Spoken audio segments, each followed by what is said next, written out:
as déjà ligoté tous les démons et tous les trucs de famille. Parce que à chaque fois que tu avances, la hauteur te pousse à aller dans des profonds moments de prière. Parce que à chaque fois que tu montes, tu commences par les plaines. Et puis lorsque tu avances, tu montes vers les vallées. Après avoir monté les vallées, tu arrives vers les montagnes. Et je ne te mens pas. À chaque fois que tu évolues, tu verras que les esprits que tu as combattus hier sont plus forts, sont plus intenses. À chaque fois que tu es en train d'évoluer. La troisième des choses que j'aimerais te faire voir, c'est que lorsque une montagne ne t'appartient pas, elle va te laisser dans l'habitude. Elle va te laisser dans l'oubli. Tu vas te rendre compte d'une chose, quelqu'un est malade depuis 30 ans, mais il te dit que je suis habitué. C'est pour ça que Caleb vient voir Josué et lui dit, donne-moi cette montagne. Il vient le rappeler. Parce qu'il avait déjà tout oublié, c'était devenu comme une habitude. Je viens de dire, mon frère, ma soeur, la maladie que tu as, ne t'habitue pas à ça. C'est une montagne que tu dois prendre. La pauvreté que tu es en train de vivre, ne t'habitue pas à ça. C'est une montagne que tu dois prendre. La vie d'échec que tu es en train de vivre, ce n'est pas une habitude. C'est quelque chose que tu dois arracher. Il y a de ces personnes, lorsque tu leur parles de pauvreté, tu dis, bon, c'est le pays.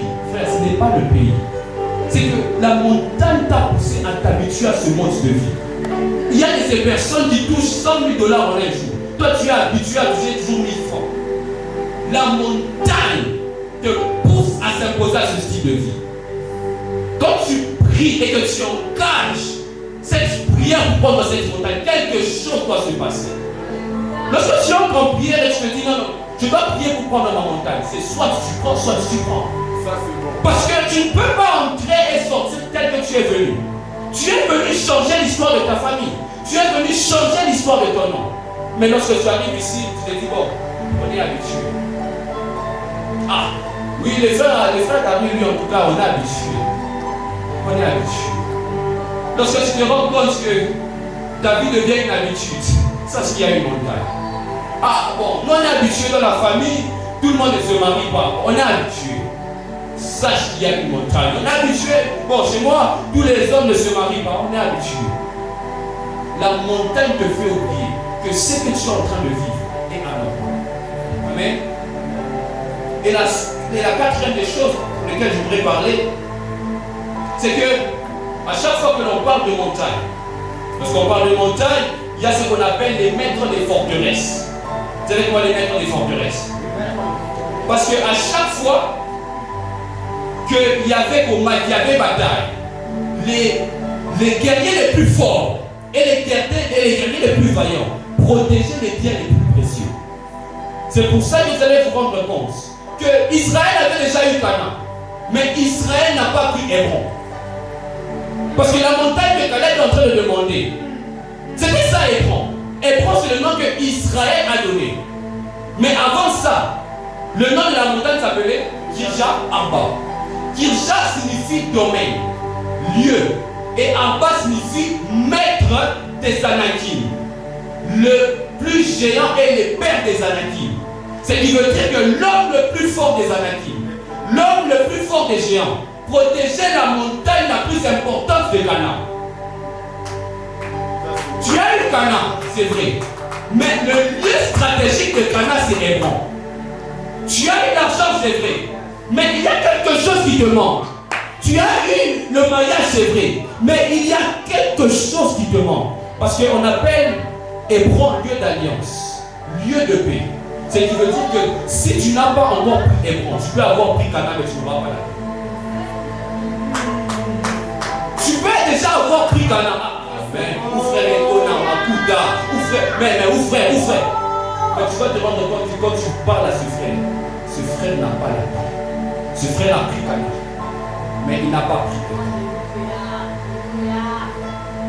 Ça commence à évoluer, ça commence à marcher. Mais je te rends compte que le frère est toujours dépassé. Le frère a des problèmes tous les jours. Ah, si moi j'avais mes 100 $ l'année touchée. Mais les frères, tu ne comprends pas comment il n'a pas la paix. C'est la bénédiction de l'Éternel qui empêche et qui n'est suivie d'aucun. Papa, si tu sens que ta bénédiction est suivie d'un chacun, c'est que ce n'est pas une bénédiction, c'est une montagne. Parce qu'une montagne sert aussi à présenter. Celui qui est sur une montagne, on peut le voir par tout le monde. Mais si cette montagne ne t'appartient pas, elle sera ton lieu d'assassinat. Elle sera ton lieu d'échec. Et ton lieu où on verra ta mort par tout le monde. Tu as évolué, tu as marché. Dans ton parcours avec Dieu, ça marche, ça évolue. Mais tu te rends compte qu'il y a quelque part où il y a comme des blocages. Tu as eu Cana. Là où coule le lait, le miel, mais tu n'as pas eu le lait. Mais il y a une chose que les Anakim font, qui m'étonne. Les Anakim ont nommé la montagne Girja en bas. Je dis Girja signifie domaine et en bas signifie maître des Anakim. Ce qui veut dire que la montagne avait aussi le nom de l'homme fort, de l'homme le plus puissant des géants. Ce qui veut dire en d'autres termes que le géant pouvait mourir, mais tant que son oreille, son esprit pouvait le tuer. C'est pour ça que tu vas te rendre compte dans une famille, on est en train de faire une délivrance. Son grand-père est déjà mort, mais son grand-père est en train encore de le maintenir captif. Parce que on a pris la montagne, mais l'esprit du propriétaire de la montagne n'est pas encore parti. L'autre et ses fils sont en train de sortir du lieu où il y avait le péché. Ils sont en train de sortir, ils sont en train de partir. Et à un certain moment, ils étaient en train d'avancer. Et la femme de l'autre regarde en arrière. Et elle se transforme en statue de sel. Mais à un certain moment, on nous dit que lorsque les filles de l'autre étaient loin, elles sont tombées dans l'impudicité. Il y a des choses que tu dois savoir. C'est que on peut quitter un lieu, mais on ne peut pas sortir l'esprit du lieu de ta quête. Le problème, ce n'est pas simplement d'avoir le lieu, mais le problème aussi, c'est d'avoir le lieu spirituellement. Lorsque Dieu dit, ou partout où foulera la pointe de ton pied, je te le donnerai en possession. Dieu a parlé, mais Dieu a besoin que tu poses ton pied sur ce lieu-là pour qu'il puisse confirmer la parole qu'il a dite. Ce qui veut dire que lorsque l'on te prophétise que tu seras un homme élevé dans le gouvernement, il faudrait d'abord que ton pied foule le lieu du gouvernement pour que la parole que Dieu a dite puisse accomplir. Avant qu'on ne parle de la montagne, il faut aussi déjà vaincre l'esprit qui contrôle la montagne. Parce que Dieu l'a dit, Hébron était un lieu stratégique pour Israël.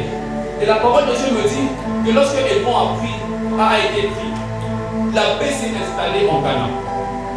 Ce qui veut dire, en d'autres termes, simplement, que si tu ne prends pas Hébron, il n'y aura pas de paix. Tu as prié, tu as fait tout ce qu'il fallait. Mais tant que tu ne prends pas Hébron, tu n'auras pas la paix. Et tant que tu n'auras pas la paix, tu vas te rendre compte que ta vie sera un chaos. Ta vie sera un échec. Et j'aimerais chuter en disant quelque chose de très important. Avant que tu ne prennes cette montagne par la bataille, avant que tu ne prennes cette montagne par le combat, tu dois savoir une chose. Cette montagne a été une promesse. C'est Dieu qui t'a promis cette montagne. Avant que tu t'engages dans le combat, tu dois savoir que c'est Dieu qui t'a promis cette montagne. Ce qui veut dire que lorsque tu pars dans un lieu que Dieu t'a promis, tu ne peux pas forcer comme quelqu'un qui n'a pas eu la promesse. Lorsque tu pries, tu ne peux pas prier comme quelqu'un qui n'a pas eu la promesse. Caleb a eu cette montagne comme promesse. Qui aide des gens, qui n'aide pas des gens, Caleb est obligé de prendre la montagne. Amen. La parole de Dieu me dit par ces meurtrissures nous sommes guéris. Que tu le veuilles, que tu ne le veuilles pas, tu es obligé d'être guéri. Amen. Parce que lorsque une promesse est établie sur ta vie, tu n'as pas le choix, tu es obligé de le faire. Certaines personnes croient que j'ai le choix de de rester pauvre ou d'être riche. La parole de Dieu me dit que c'est la bénédiction de l'Éternel qui est riche. Donc si tu es béni, tu es obligé. Si Dieu dit que Jésus s'est fait pauvre pour que tu deviennes riche. Si un Dieu est mort pour toi, si Dieu est mort pour que tu aies la promesse d'avoir la richesse, lorsque tu te réveilles pas pour être pauvre. Tu es obligé d'être riche. Lorsque tu te réveilles le matin, Dieu t'a dit que tu es obligé de réussir. Il dit, vous serez la tête et jamais la queue.